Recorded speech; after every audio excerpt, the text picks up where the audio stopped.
Yo, what's going on, everybody? Welcome back to another Church Nerds episode. I got the crew on with me. We got the technician, Norman Heath. We got the doctor, Gabe Jordan. We got the deacon, Andre Buford, and the maestro, Darrell Walls. Welcome back, everybody. Make sure you like, comment, and subscribe to the Church Nerd pages. Be a certified Church Nerd. Okay, be a part of the Church Nerd congregation. What's going on, fellas? I feel like I haven't seen y'all since the convention. What's happening? Yeah, it's because you ran out to be with your wife on a date last week. Hey, listen. Hey, listen.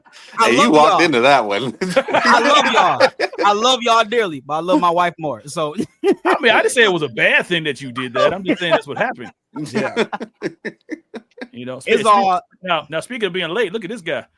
Oh my goodness, you don't get an introduction. Be a certified church nerd.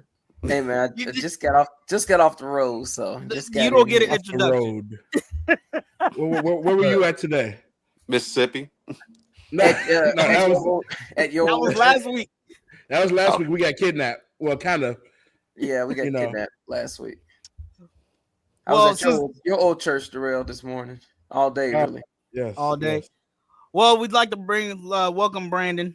Brandon, welcome to the Church Nerds podcast. Welcome just back. in time. Just in time. Just in time before the gates close. He may not come when you want him. Oh my God, but he's always there on time. Listen, we got the Church Nerd congregation. We got him in the chat right there. There was no anointing right there. No. Whatever. We got Auntie Delphine. One is missing. Yeah, Pastor Brian Evans. He will not be on with us. He actually has schoolwork that he has to finish, so he won't be on with us. And Jackie is on, fellas. What's up, Jack? Yeah, everybody be nice. Jackie. I thought you was saying she was backstage. No. Table for two, please. Table for two. Hey, listen, we got ourselves a good episode tonight. Listen, we have one of our pastors of our Great Reformation on with us, man. Listen, this man of God is an author. He is an entrepreneur. He is a PK, as most of us on here are. Okay. Mm-hmm. He is the pastor of Christ Temple Christian Life Center in Louisville, Kentucky. Yeah. I want everybody to welcome none other than the convention manager of the PCAFI, Bishop Michael Ford Jr. Yes. And you forgot retired fireman, Jay. He is a retired fireman for sure. Yeah. I didn't know that. Yes. Man, putting out fires everywhere. 23 years on the Louisville Fire Department. Yeah, weren't you like a fire chief or something like that, Bishop? My last 5 years, I was the assistant fire chief for Louisville. Wow. Wow.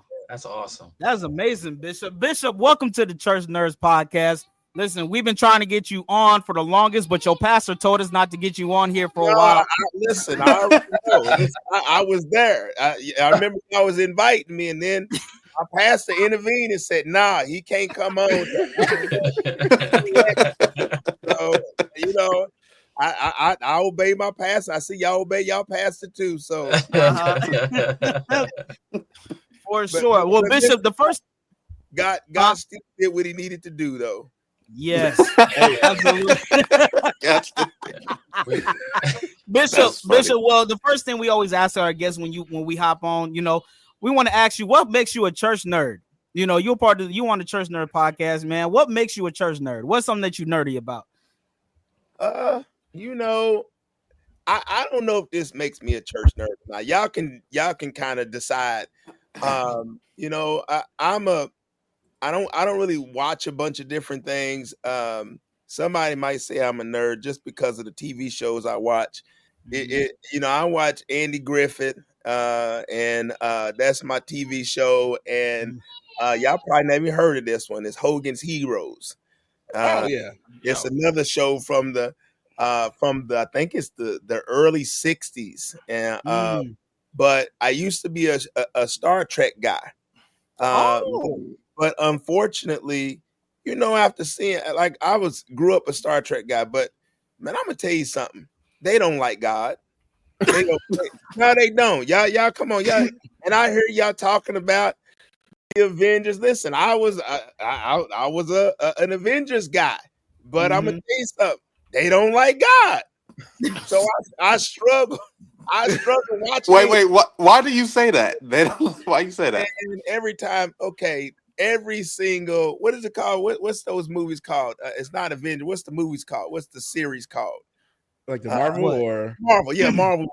All the Marvel movies, they always portray God as massive and powerful and evil at the beginning of the movie. But by the end of the movie, he's defeated by a group of men.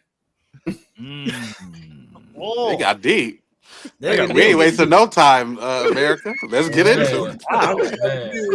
I don't like it. I see the hand of the enemy in it. So I'm sitting there. I can be at the movies. I'm sitting there watching. Say, look at him. Look at him. Superman. They had Superman. And they got him coming down out of the sky. Come on, and the sun over top of him, and he's the son of Jarrell. So, Bishop, how many sermons do you come up with walking out the thing? Bishop McEwen. Get Bishop McEwen on here. I walk out the movies, and I'm agitated in my spirit.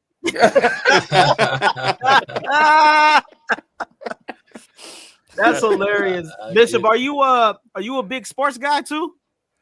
Here we go again. I used to be, but I'm gonna tell you something. You can listen to Stephen A. Smith and all those guys get all riled up in the morning, and you pour out your energy all day long with these jokers, and they ain't talking about a hill of beans. And so the last really what took me out years ago, I was at the firehouse, and this is probably 15 years ago. And I'm watching the University of Louisville football team play Miami. If we beat Miami, we are in the running for a national championship. And these jokers kept kicking to Devin Hester. And I'm talking about he's running everything back.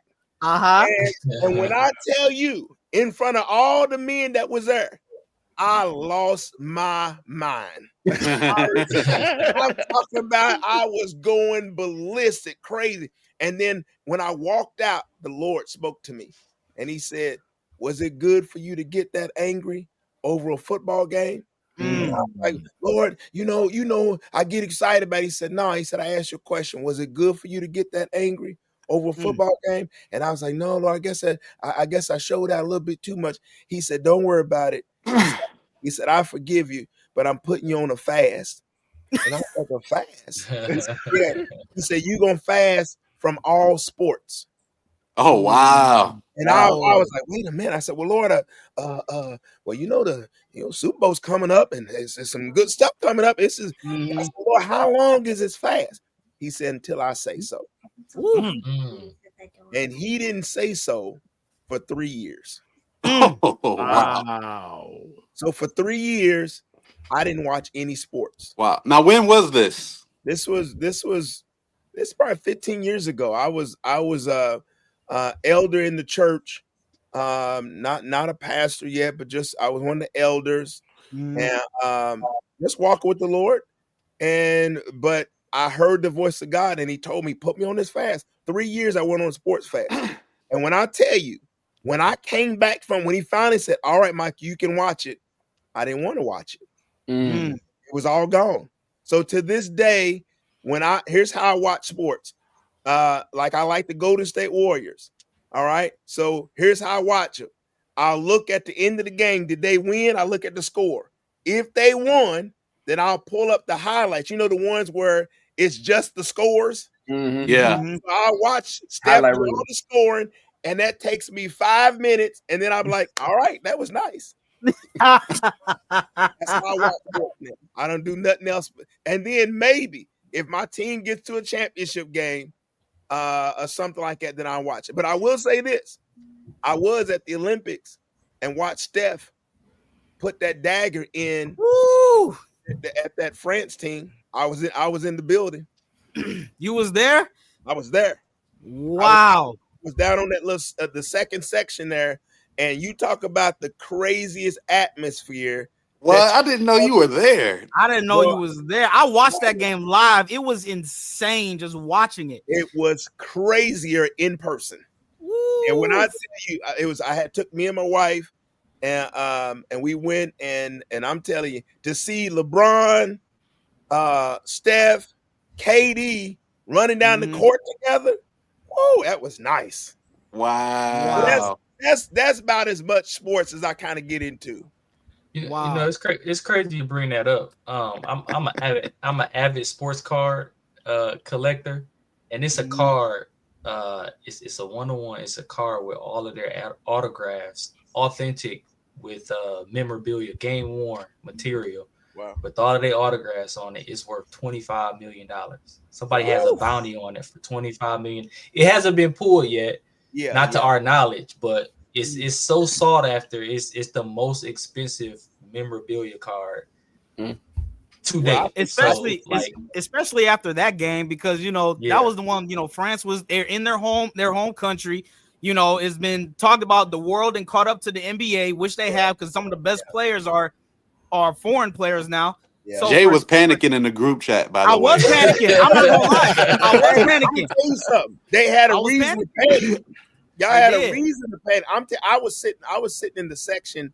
The tickets I got was with the French people, and I mean they were partying. I'm talking about, because I knew I got scared when the one dude comes down the lane and just dunks on LeBron and them. I was like, I know what you're talking about. I know what play you're talking about. I was like, we are in trouble. They was not afraid. No, they weren't. No, they wasn't. Man, he started pulling it. It was a fantastic. Yeah. Fantastic. Especially that last shot. I believe that's the last time you're going to get to see them play together. Yeah. Yeah, I mean, when you going to see that again? Yeah. So since you're here, LeBron or MJ, who you got? Here we go. Here we go. Gabe wanted to bring this up. So let me say this, because I gotta be honest. I do not like Michael Jordan. Okay, so I grew up as a Knicks fan, and Michael Jordan was the Antichrist. All right, so I never liked him, and so, but I know he was great and all that stuff. But the thing I've always liked about LeBron is I liked his style of play. I liked how he was a sharer with his teammates. Like, it wasn't. People always say he's scared of the big shot. Not really. He don't mind giving it to the open guy. I like his team play more than I like Jordan. Is Jordan better than and greater? Maybe, probably. But I would pick LeBron over Jordan for those reasons. Gabe didn't like that. Gabe didn't like that one little. You had me up until that little part. That little part, you was right there. Well, Bishop, listen, we thank you for hopping on and let us know what you want. But we have a good conversation and a few, important questions that we want to ask you, man. You, like all of us on here, we're PKs, and and you're a PK yourself. Obviously your father, Bishop Michael Ford Sr. We miss him dearly, the great. What was it like growing up as Bishop Ford Sr.'s son? Being a PK in the church. I'm sure you got similar stories like the rest of us, but what was your experience? Well, let me tell you something, because it wasn't just dad. Dad was such a tremendous duo with my mother, Lady Wanda Ford, Mother Wanda Ford. I'm gonna tell you something. One of the things I see with PKs is we got a bad mentality, and we need to fix it. And it's your job as parents now to fix this mentality that we got. I remember my mother, it was one of the first conventions we ever came to. I think we was in Atlanta or something. I can't remember what it was now, but I remember my mother telling me, she said, I want y'all to go to that PK kids thing. And we was like, really? She said, yeah. She said, let me tell you something though. She said, I don't care what they tell you. You ain't better than nobody. She says, so if you think you're going to walk out of here and you think you better than somebody, you got another thing coming. She said, you are not better than anybody. She said, now, other thing is, I don't want y'all crying and whining about what you think somebody did to you and the saints don't like you. And you ain't no different than nobody. And our mother, what she was doing was straightening out any thought that we might have that you somehow are special. You not that special, right? You ain't no different. You ain't no better than nobody else. So don't walk around with any kind of arrogance. Don't walk around with any kind of upper, high-mindedness. And then the other thing she would tell us is, she says sometimes, because I remember going to the meeting, and the meeting, some people would tell us and talk about, all that we go through as PK kids. Come on, you ain't going through nothing more than anybody else. But somebody said in your head, you not that big of a wonder. And the other thing she would tell us, she would challenge us. She would say, okay, she said, all these people who are upset, PKs that are mad at the people of God. She said, you know what they never consider? That the reason why they eating is because of the people of God. The reason why they got clothes on their back is because of the people's God. They're tithing, they're giving. So my mother straightened our heads out before we could get messed up. Wow. And I think that's what the job of every pastor, leader. Straighten your kids' heads out. Just like you've been called to be a servant, then that means that they can't get upset while you're serving, you don't get treated right or something happens. Here's another thing. That's why you can't tell them everything. All right? A lot of parents, they trying to be their kid's friend and they talking too much. They let them hear too much. My kids never heard us talking about, the saints are doing this to us. No, they never heard it. And I never heard that from my parents. So I'll pause. Maybe y'all got something out of that. I don't know. Oh, Maybe. Wow. No, That's good. That's good. That's good, Bishop. That's real good. That's good, Bishop. For real. That's really good. We needed you to come to that last one because they just gave us some old Chick-fil-A and said, let's play some games. Some of us. Amazing. No, man, stop doing dude. You just rebuked some of us in this group. Well, wait, let me tell you something. I'm gonna tell y'all something. You talk about dad's legacy, and I heard something. I wasn't able to make Bishop Moore's. I wasn't able to make his anniversary or his celebration, his legacy celebration, though we did send a gift. But our church anniversary is at the same time. But Bishop Gates, I heard a snippet of something he said, and he talked about how legacy isn't legacy unless you pass it on, unless it's lived out in the next generation. It ain't legacy then, right? And too many people, the reason why it can't be passed to that next generation is somehow, some way, we feel entitled to something. Wow. Something. I followed my dad, but let's be clear. It wasn't my dad's church. Right? Right. Say it again. Right. So our church has been in existence for 92 years. Dad pastored for 28 of those years. But he wasn't trying to pass the church as a legacy piece to his son for his son. No, what he had done was work to prepare a leader that could take the legacy to the next level and to the next generation. And I watch so many sons of pastors somehow believe in their crazy way of thinking that I'm supposed to get my dad's church. Wrong. Right. It ain't your dad's church. Preach. All right. So our mindset is twisted. And here's the other thing. This is why many of us step into stuff that we was never graced for. Right. Talk, Bishop. You preaching. So, and I try to tell people, stop letting people put stuff on you. They misdiagnosing you. You the next pastor. Misdiagnosis. Talk, Bishop. You preaching. You preaching to me right now. You a preacher. Misdiagnosis. That was never his calling. Wow. Thank you. You know, but because of our desire to be somebody, we think that if I can be the main guy, then all of a sudden I'm gonna be somebody. Well, if you wasn't grace for it, you ain't gonna not be somebody. You're gonna be a mess. Yeah. Anyway, that's true.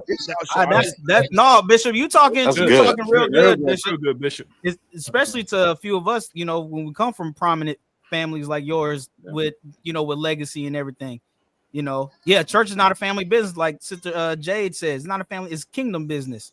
At the end of the day, and like you said, those people that already put you on that pedestal, when you're not even preaching yet or even called it that, they're just as wrong, just as guilty. Well, Bishop, how do you so like you said, your father, he taught, prepared for the next leadership. What would you say your leadership style is compared to his? Have you taken some things that he's done and added to yours, or have you changed it, completely? I think you hear Bishop Gates say all the time, we stand on the shoulders of the fathers that have come before us, and it's so true. I realize that somehow I got some Bishop Robert L. Little in me, right? Who served 30 years before Dad did, right?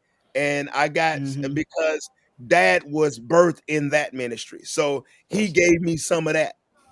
If I got, and then I got a lot of Dad, because one thing about Dad and anybody who you're watching as a leader, they'll do some things great, and there's some things they don't do so great.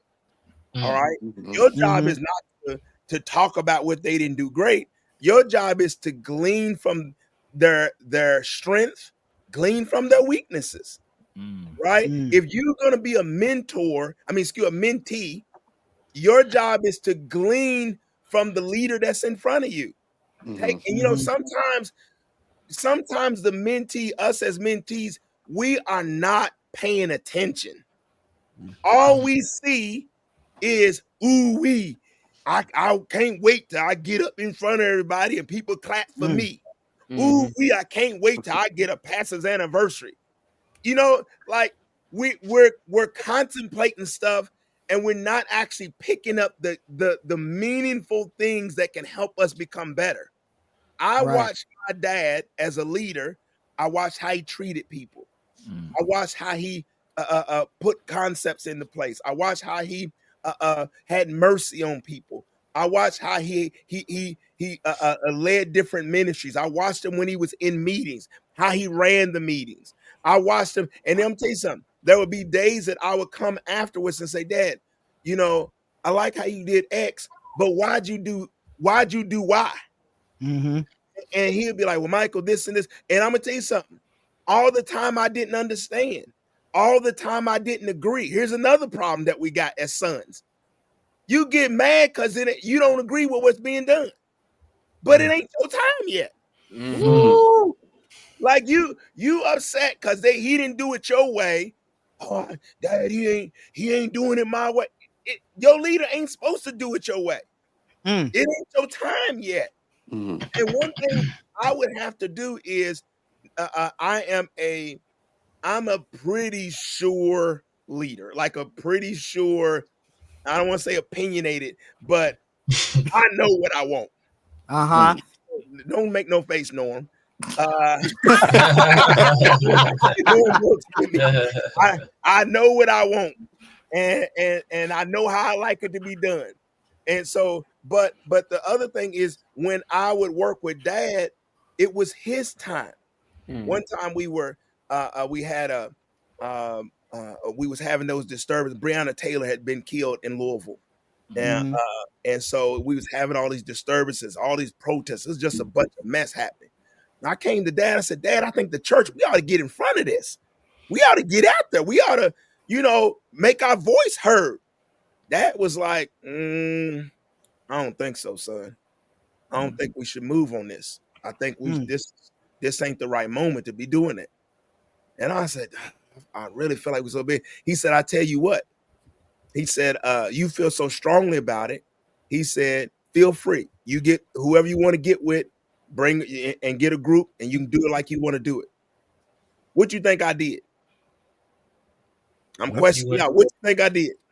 You didn't do it. You want to do? Didn't do it. I think you did do it. No, I didn't do it. Okay. No, I didn't do it. Because I said, I told him right in the moment, I said, wait a minute. I said, Dad, you the leader. Mm-hmm. If you don't want to do it, if you don't see it, I ain't getting out there like that. I said, I'm not the leader. So I follow your lead. And so a lot of times as we get with our leader, sometimes you don't know when, and I've watched some guys, I try to help them too. You don't know when to shut up. Like as sometimes the leader has, okay, there's times that the leader will ask you your advice. And when he asks you your advice, give it to him, your best advice. But then there's sometimes he didn't ask you what you think. So it don't mean that means you don't have a right to give your opinion. Do what he said do.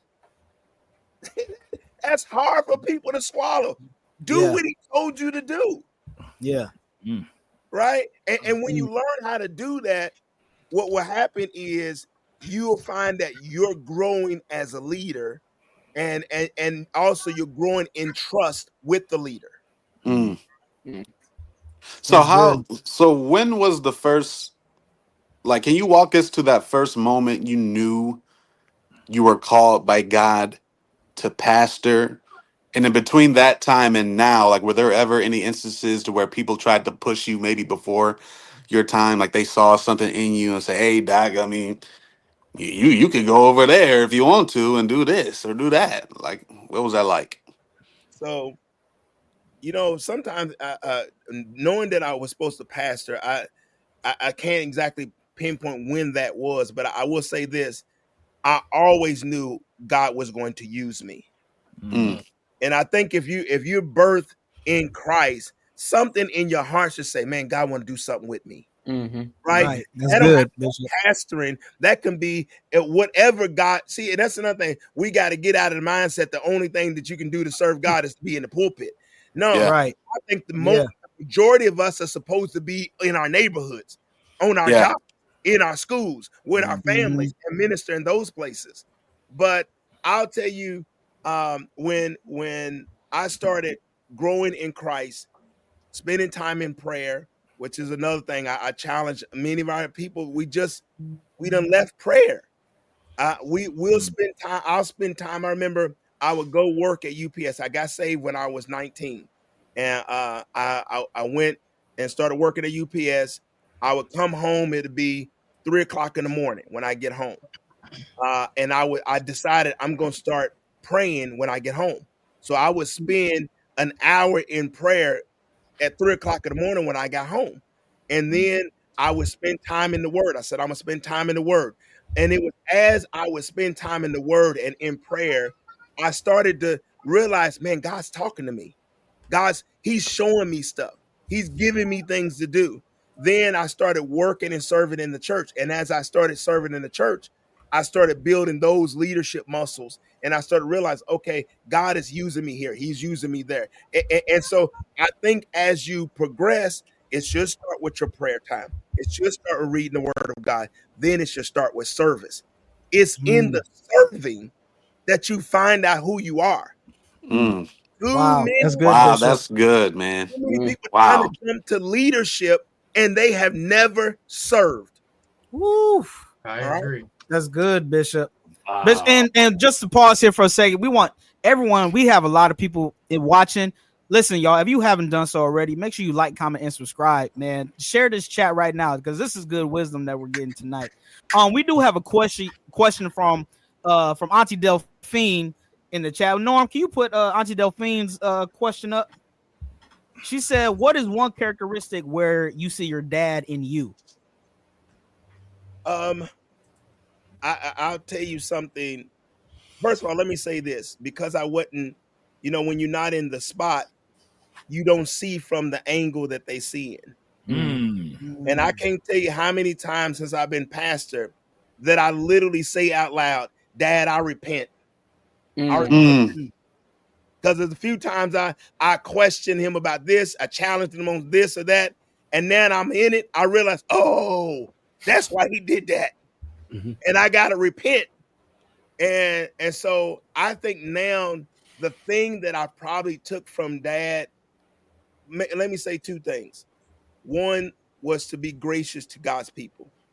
I tell you something, a lot of times we get in these different positions and we think all of a sudden we somebody. I'm a servant. And the Bible says those that are going to be the greatest in the kingdom, you're supposed to be the servant of all. But for some reason, we've taken the model that John, James, and John and their mother came. Remember when the mother came to Jesus, she said, Lord, let my two sons sit on your right hand and your left. Let them come be served by everybody. And it's a faulty model. And so I think what I got from Dad was I watched how he was gracious to God's people. He took time with God's people. God people can they got issues. I mean, they got some issues. And yet Dad he would take time with him. Dad was forgiving. And I think that's something that is a grace that hit me that I don't know if I had it at first. That was so, you get people come to you and they got all these different issues and they made mistakes. And my heart now is filled with grace, mercy, forgiveness. And I don't believe that was always there. But I watched him model that in front of me. I can't tell you how many times I would say, Dad, they left the church and then they talking about you. And Dad would send them some money. Dad would bring them back into the church. And I'd be like, Dad, you gonna let them? And I try to get him riled up. Try to put that battery in his back. Yeah, I'm like, come on, Dad, But he would. I remember one bishop came. I ain't gonna say his name because if I did, you know who I was talking about. Preach. We like names. No, I'm sorry. No. Don't hear the name drop. Don't hear the name drop. He was very generous in giving. When preachers would come, he's very generous. And a preacher came one time and preached. And then when he was leaving, I was standing there and I remember him open up his check and he thought he should have got more. And he ripped Dad. Wow. He ripped Dad and for saying, I'm this, I'm that. You should have gave me at least double this. Wow. And now here's me and my flesh. I was this close from going and snatching the check he had out of it. But I watched Dad go and write him another check. Wow. Hand it to him. And I didn't say nothing, but after it was over, I was like, Dad, you gonna let that man talk to you like that? You gonna let me? And Dad said, Michael, he said, if he felt like he needed to be more, why should I let him leave here mad, upset with me? I gave him what he wanted. He don't ever have to come back. Wow. And he was like, and so at the time I didn't get it. But it's funny now I realize sometimes we fight each other about stuff that it don't amount to a hill of beans. You could have let it go. You could just let it go. And then all of a sudden there's peace. You ain't got to deal with them anymore like that. But at least let it be. That's why, remember what Paul said? He said, why not suffer the wrong? So my dad was living out the scriptures in front of me. That's what I took from him. Wow. That's heavy. In the words of my father, Bishop Baldwin, in the chat, he said, "Thank God for the Holy Ghost." Thank God for that. Here's an important question: did you get your sense of style from him? Yes. So, y'all know Bishop Ford Sr. was one of the most stylish bishops in Pentecost. Ain't nobody dressed like Bishop Ford. Nah. Let me tell you something. People don't really realize about Dad. A couple of things. One, first of all, he was an intellectual. And a lot of times I would get offended because people would relegate him to clothes because he could dress so much. But Dad was one of the first real doctors in the organization. Yeah. This fake stuff that but everybody's a doctor. Buy it for $300 online. Bishop, you might get the spirit of offense up in the chat. There might be a lot of doctors in the chat. Yeah, listen, Dad had a doctorate from I can't remember the first place, but the second place he had 2 doctors. The second one's from Oral Roberts University. That was a real doctorate, folks. Oh wow! And he was a real intellectual person, but so he could be that.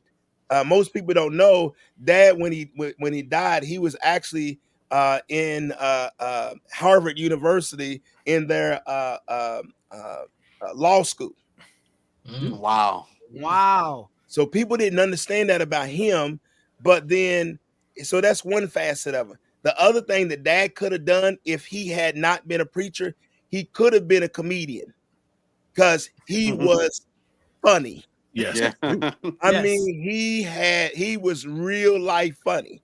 All right. Third thing, Dad had a gift of colors and patterns. And I mean, Dad could come into a room and change a room around the colors. You know, you think about all of our robes and stuff that we wear. Dad was that first guy really to coordinate all of us for that. And so he had a real gift and real flair for that kind of stuff. I don't have that kind of flair. My sister got that. My brother got it. My sister Melissa got it. My brother Scott got it. I'm more of a conservative style. So I just got a little piece of it. I didn't. my father said, and his birthday and my dad's birthday is on the same day, August 27th. That's right. That's so right. That's twins. Wow. Yeah. Norm, did you have a question for? Well, no, I was just going to say this is truly a momentous show because my mother watches our show. I have never seen her put anything in the comment line. No, I was wondering if that was Pastor Heath. I was going to ask her. Do you consider your son I got nothing else I got to say. I'm happy. we made it, y'all. We made it. We made it.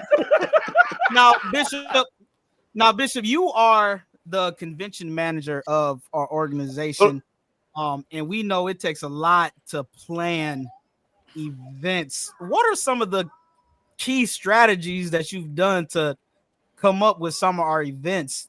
You know, because I know it's a lot in the background. Well, let me say this, you know, because I thank God for allowing me to serve in this capacity. But I would be a fake and a liar to act like I'm doing this thing. A couple of things that have come together to make this thing really pop right. First thing was Bishop Gates becoming the presiding bishop. All right. His leadership from the top has put most of this stuff together. Starting with the next thing I will tell you is anything you want to do significant, anything you want to do big, anything you want to do excellent, you need a team. I try to teach this to our pastors and our leaders. If you want to do anything with any kind of significance, you got to bring people together. You got to empower them. And then you got to let them go cook in the kitchen that they good at. Let them cook. Let them cook. You know, and one thing that I think our team has done very well. Now, I tell you, when we first started together 9 years ago, when Bishop Gates came in, there was a lot of personality clashes. But I think one of even my own skill set is I don't care about your personality. I don't. I love it, Bishop. Explain, man. I don't care about your personality. I don't care about. Let me tell you something else. I say this to my church. I say to everybody I lead, excuses don't bless me. I don't care about your excuses. Like, all I want you to do is get focused on the thing you're supposed to get done, and all the other stuff will handle itself. You know what I found out? Winning pushes out all the foolishness. Mm-hmm. People like to be successful. Right. And I think when our team came together, we let the program team who like to program, we let them cook. That's what you do good. Mm-hmm. We let the people who do technology, we let them do their technology. I don't want to do the technology. So why should I be all in their business trying to figure out no, they got their parameters. Let them cook. All right. And I think finding everybody and getting everybody in their lane is such a blessing to our team. I actually say now it's easy now. I mean, I would just tell you flat. I feel like now the convention now with the team we got, I don't think it's a stress on any of us. All right. Wow. And maybe, and not to say we're not working hard, not to say that ain't a lot of time we put in it, but I would say finding people that will work together is one thing. Let me say this before and I'll let y'all, I'll throw it back to y'all, is getting people that don't mind working. I'm gonna tell y'all something.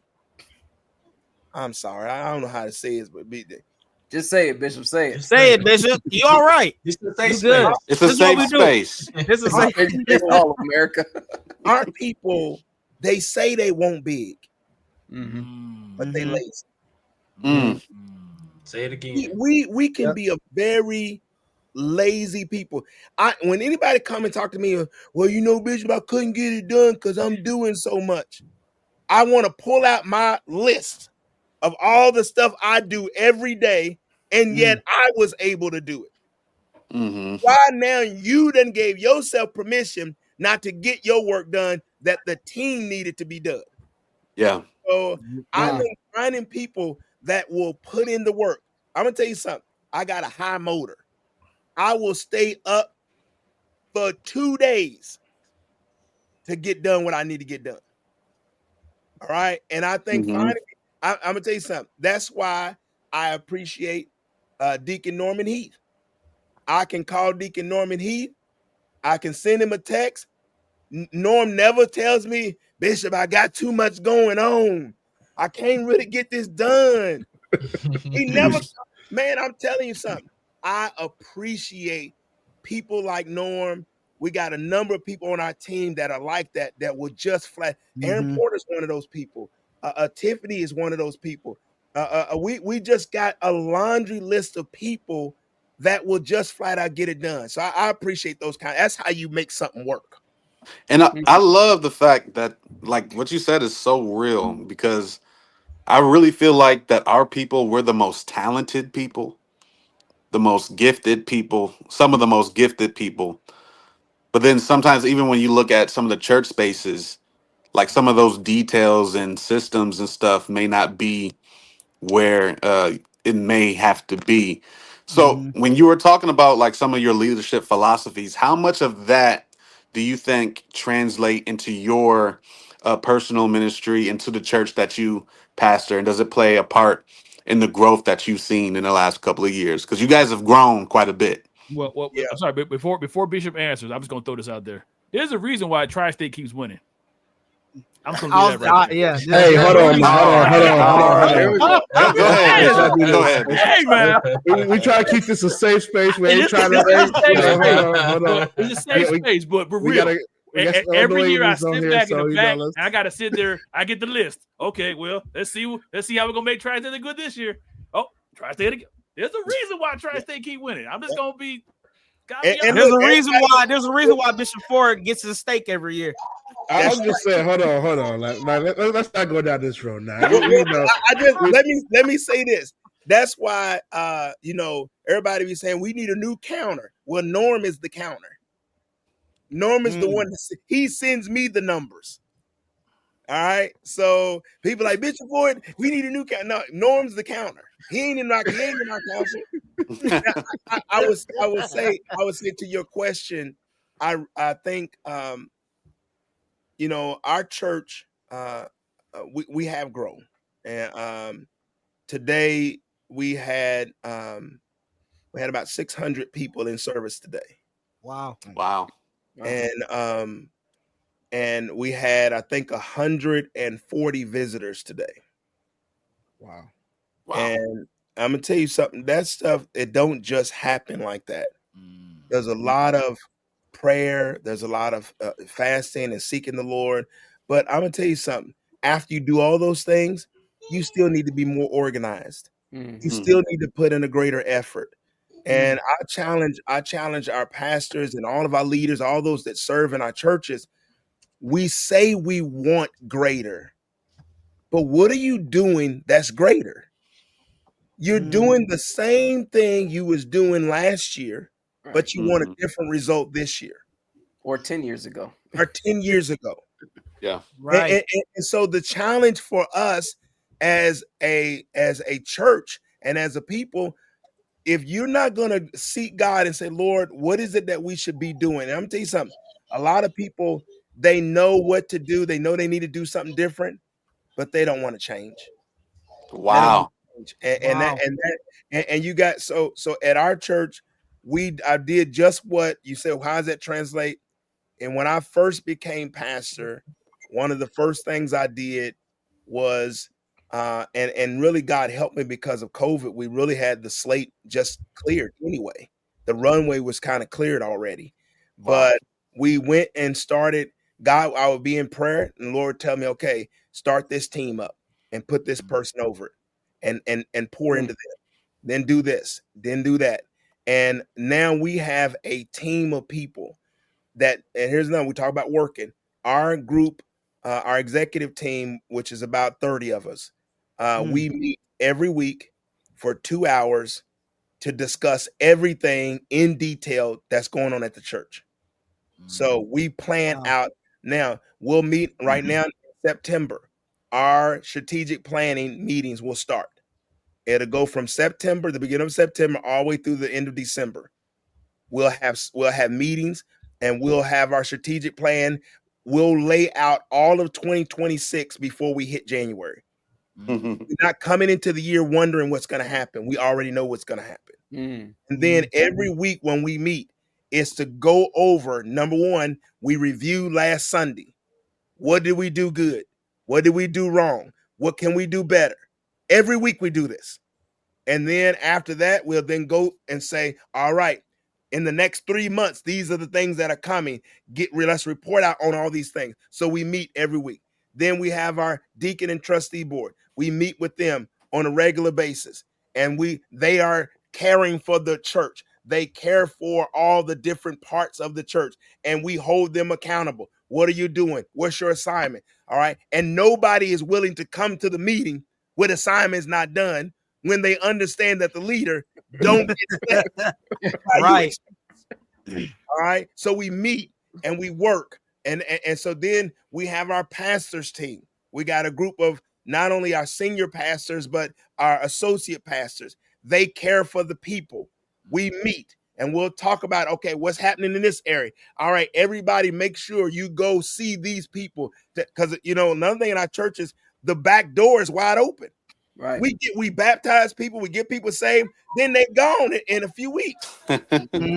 Right. So there's no next steps. Yeah. It's the work and the systems that got to be put in place to help our churches grow. Just some nuggets for you pastors out there. Yeah.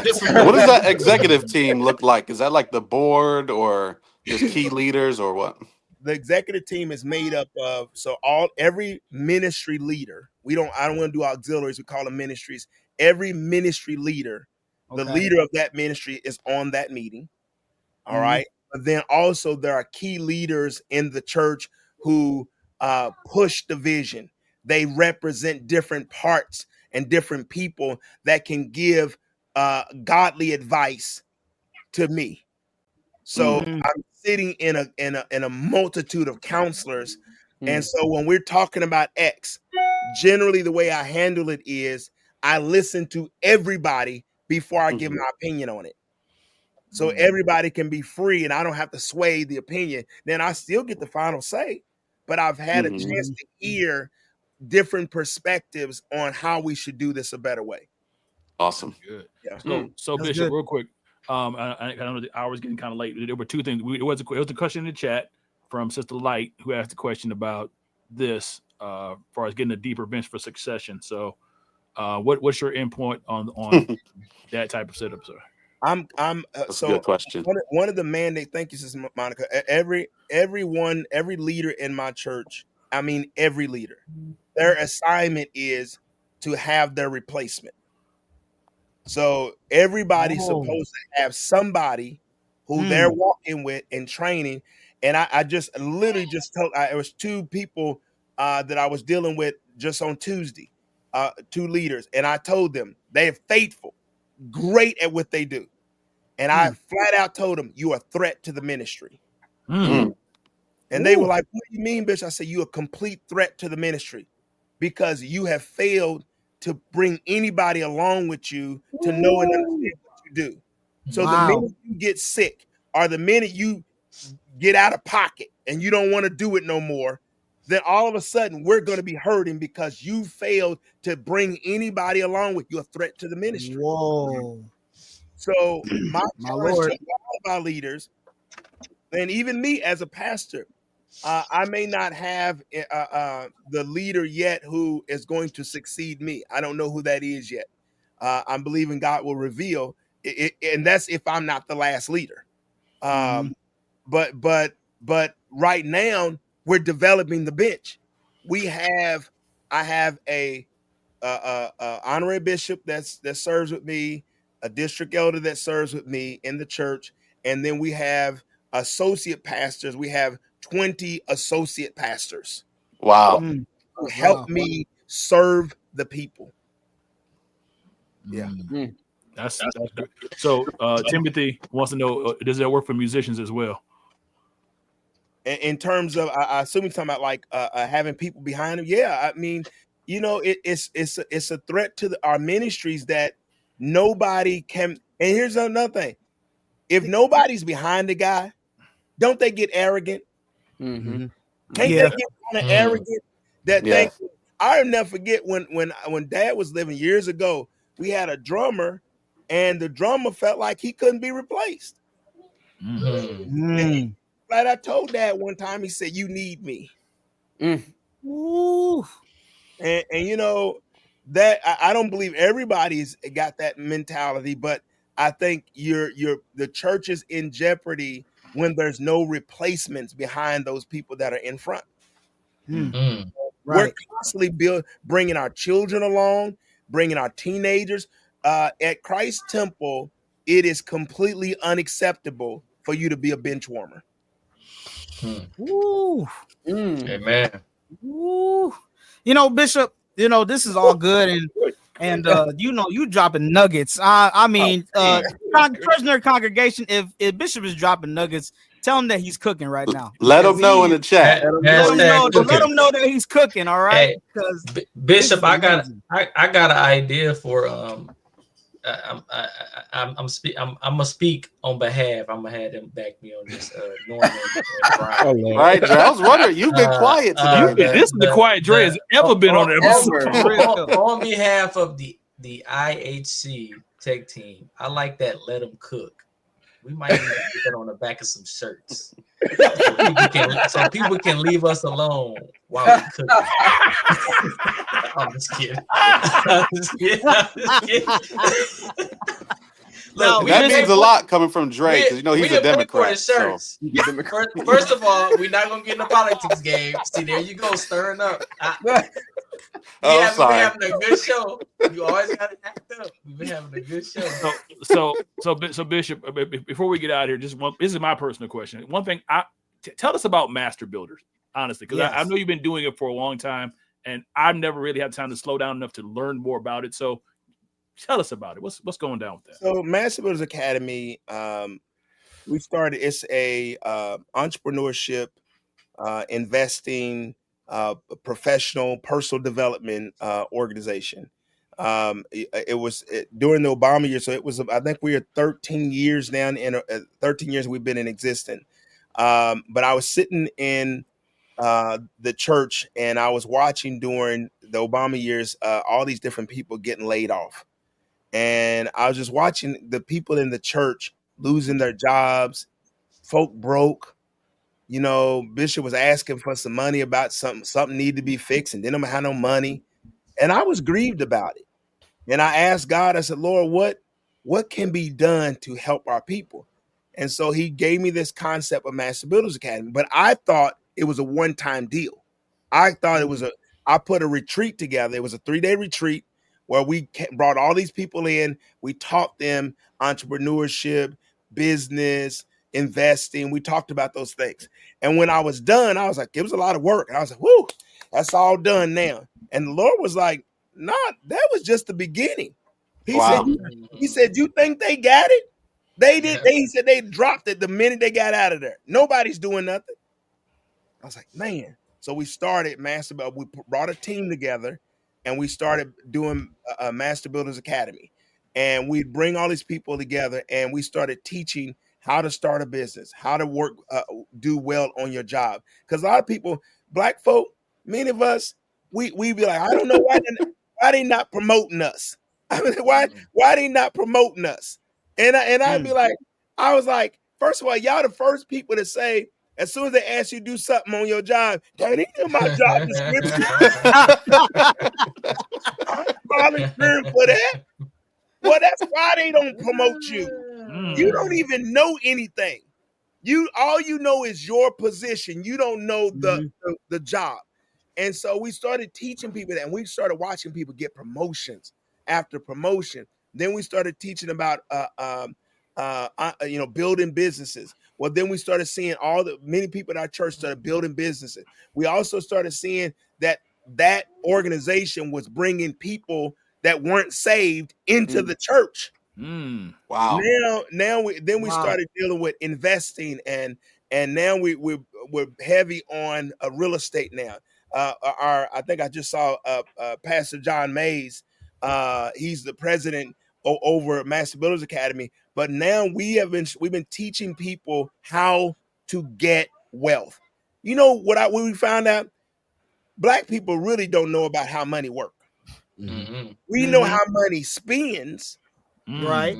But we don't know how to make the money go work for us.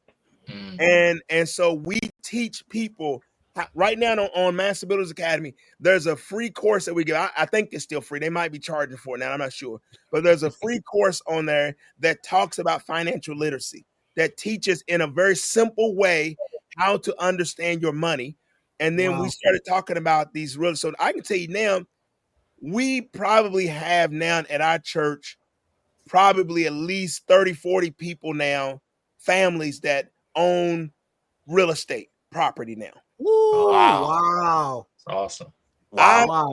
I say that within the next 5 years, our church will have at least 30 millionaires. Wow. In Jesus' name. In Jesus' name, claiming it. So we're not stingy. We're sharers. Right. We've been sharing this with the PCAFI. I think our first convention that we came to was in, I believe it was in Orlando in 2019. We brought it there for 2 days. We brought it there. And so every convention since then, we have brought it to the convention. Now, when you go to Master Builders Academy on Wednesday night, and it's every Wednesday night, it's for free. You can jump on by Zoom. Now, if you look, we got PCAFI people from across the country, many of which have gotten their first property already. But they were people that showed up to the national convention and showed up to our classes. So it transitioned from a one-time thing to now it's every Wednesday. It's every what it was every Saturday and Wednesday. Wow. When pandemic hit, it helped us to shift a little bit. We was doing mostly in person, but this helped us to shift, which really helped us to go national and global. Last week we had people from the UK on there. Wow. Awesome. Folk from Bishop and Pofu's church was on there. They eating it up. Wow. Where we at? Anyway, bless y'all. Thank you, Norm. Well, no. That helped me out because I might have to pop in there on a Wednesday. I got to pop in there too, Norm. Yeah. So I need to pop in there myself. Where can we find the Zoom information? Because I mean, I'm on the website. I don't see the Zoom information nowhere. I thought they put a link in the chat. I think you just put it in the chat. Oh yeah, if you go to the website, you can sign up on the website. Okay, I'm about to do that right now. And then not only that, like we send out the Facebook on Facebook, you'll see the flyers go out. They go out like every day, and you'll see the flyers come out if you subscribe to Master Builders Academy, you'll see that come out. All right, we need about 20 people in the chat to go ahead and subscribe. This is Academy. And I even liked your wording. I don't know if you did it on purpose, but you said like John Mays, like they're pretty much running it, right? You have a team of people. Yeah. So John Mays, he was a Yum brand executive for KFC, Kentucky Fried Chicken. He was an executive for them, and John is the epitome of a doer. You know, I tell people all the time, we the biggest hearers in the whole wide world. We need to become doers. John's a doer, and John was making massive money being a executive with that company, but John got into real estate. John quit his job because of what he was doing with this real estate. And matter of fact, John got a podcast too, but he talks about how you can fire your job. I like fire your job. John, we're gonna have to get you on this show to tell us how do we fire our job. Put his number in the chat, so y'all better take it down. Put his number in the chat. John would be fired on this show. If you go here and start talking about all this, he will be fired on this show. John, let us know when you free. Let us know when you free so we can get you on. Well, we gotta have a part 2 with Bishop Ford too. Bishop Ford, you go ahead, Andre. My bad. No. I was just saying I think he got some more fire in him that he wanted to get out. About money. Like we talked about the spiritual foundation. Now we need to start building the empire of prosperity. You know, that's the part like Andre said. I heard this quote from this. I can't remember where it was from. It was from this guy who was talking about investing, and he said money. He said money is like manure. If you stack it all up at one time, it's going to stink. But once you spread it out, it's going to fertilize the whole ground and your foundation. And I was like, whoa. I was like, that's interesting. Let me tell you something. Like us folks, we have, we'll hear the preacher get up and talk about what God gonna do. God gonna bless you. Turn around 3 times, jump up 4 times. and that has been our model for prosperity. Now I'm gonna say something. We talk about get in the $100 line, now I'm gonna tell you something. I believe in giving. Me and my wife, we give over $100,000 a year to the ministry. Amen. We believe in giving. Matter of fact, my goal is to give $1 million every year. That's my goal. Amen. I believe in giving, but there are principles to money, and we haven't stopped dancing, jumping long enough to sit and learn the principles of money. And it's available to. That's why, and I'm not gonna get political here. But go ahead, Bishop. You good? That's why Gabe been waiting. Go ahead. I'm concerned about when all we want is somebody to give us something. We feel entitled. I think the government should give us this. I think the government should do this for us. Let me tell you something. Why? The Bible says God has given you the power to get wealth, not the government. Wow. And when we stop thinking that somebody else is supposed to do something for us and start saying, no, God has empowered us enough to do for ourselves. Amen. But that means I can't spend my money on chicken going to the restaurant. Maybe I don't get to eat out this Sunday when everybody go out to the restaurant. Maybe I don't get to do that vacation this year. Maybe I'm going to save this money so I can get it out in the marketplace and let it work for me. It's called delayed gratification. We so quick to we wearing $1 million we got $1 million in our closets. all the clothes and the shoes that we got. You only need 2. And one Sunday I asked my saint, I told him, I said, go home and count how many shoes you got. Go home and count how many pairs of shoes you got. And they came back. You know, people came back and said, I have 100 pair of shoes. Dang. Wow. Goodness. Yeah. Go and count how many shoes you got. I got about 45 pairs of shoes. Yeah. And think about the money that you invested in a pair of shoes, some pairs of shoes that could be in the marketplace. Yeah. You could have, most of us could have bought a piece of real estate for the amount of shoes we got. Wow. But I'm a reseller also. Okay, great. Well, you're gonna make some money off yours. But that's all of us in that mindset. Yeah, exactly. Yeah. You know, so that's what Master Builders Academy. We're trying to change the way us's think. Good. You're right. That's good. Bishop, and I love what you said there. You know, and a lot of people that want to start a business don't know how to start it, and your master builders will definitely give the tools. Don't matter what kind of business it is. Business is business. It's the same principles and tools.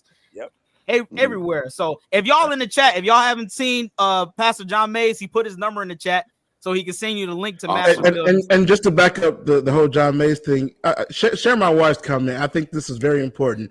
Yes, sir. You know, that they came to the greatest council and shared some information. Yes, the greatest council. So I just want to make sure that was pointed out. But yes, they are wonderful teachers as well. That is they are amazing. That truly amazing. Truly amazing. Bishop, we want to thank you for hopping on the Nerds podcast tonight. Listen, everyone, we want to thank you for hopping on. We got a lot of new faces in the congregation tonight, y'all. Amen. We got some new church nerd congregants with us. Make sure you subscribe. Subscribe to our saw a lot of YouTube Christ channel. Temple on there too.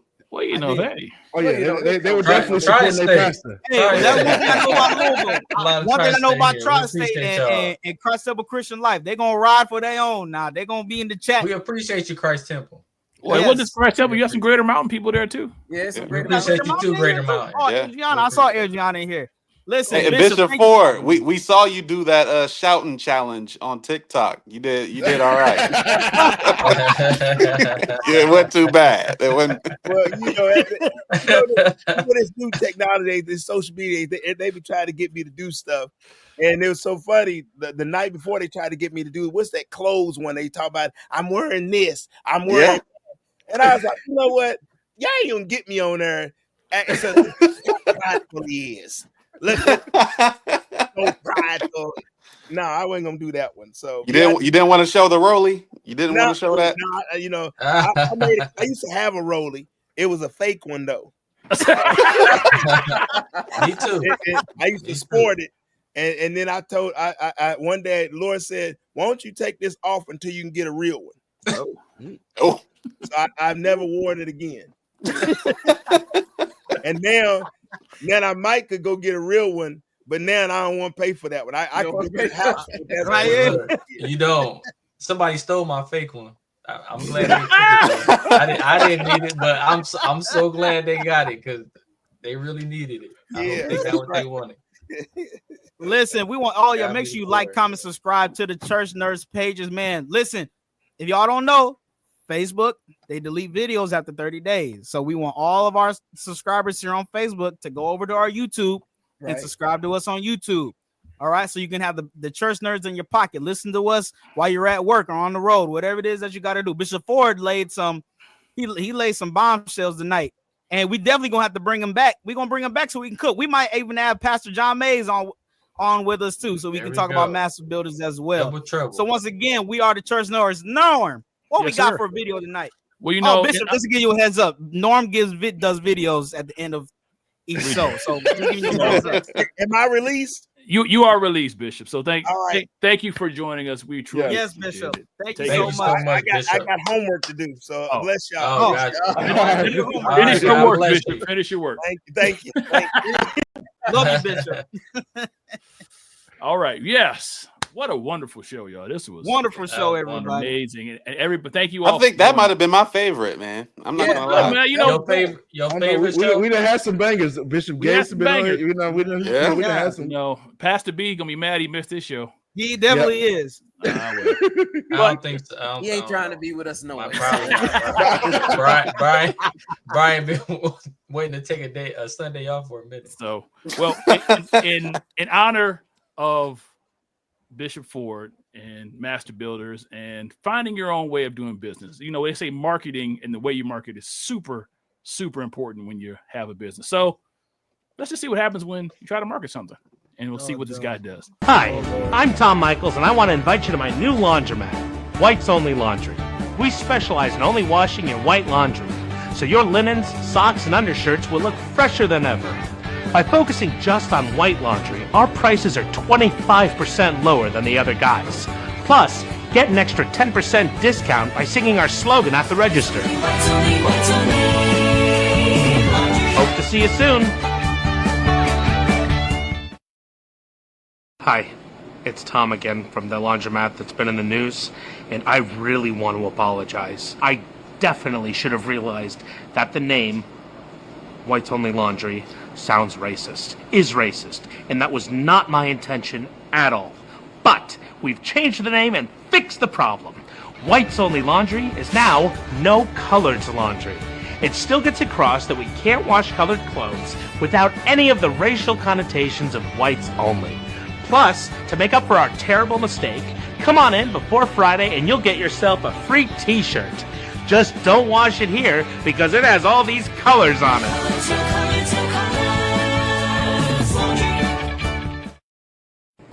Hi, it's Tom again.